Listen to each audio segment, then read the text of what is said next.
এক দরবেশ সে একবার এক বট গাছের তলায় বসিয়া এই আয়াত পড়তেছিলেন। এই আয়াত পড়ে তার মনে উঠলো আল্লাহ পাক বলছেন হাল তারা মিন ফুতুর, দেখো কি কোনো ভুল চুক, আবার তাকাও।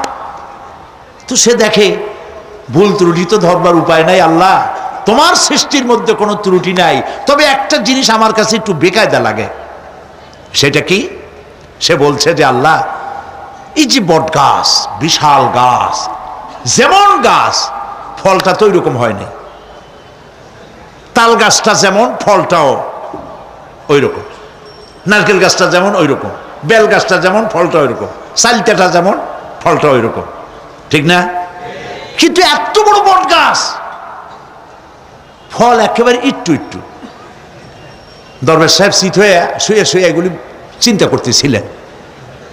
হঠাৎ করে একটা বটের ফল, আধা পাকা ফল, অনেক উপর থেকে বৃন্তচ্যুত হয়েছে, দরবেশ সাহেবের নাকের ডগার উপরে টস করে পড়ছে। পড়ার সাথে সাথে নাক জ্বলিয়ে উঠছে।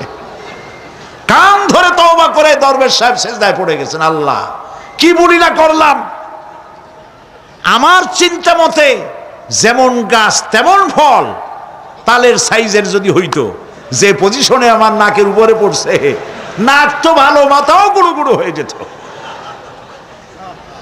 সুবহানাল্লাহ, সুবহানাল্লাহ।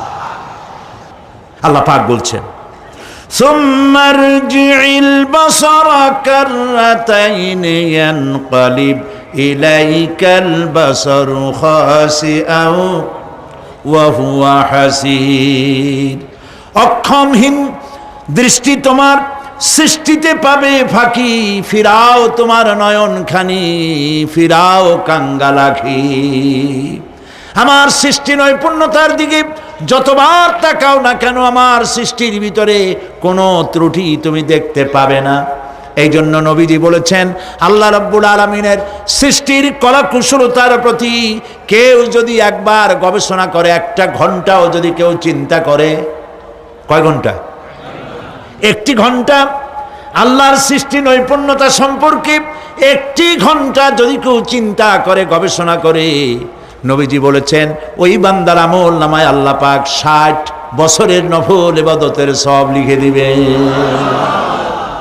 চিন্তা করো, গবেষণা করে, শ্রদ্ধায় মাথা নত হয়ে আসবে, আপনাতেই সেজদা করবে। সুবহানাল্লাহ।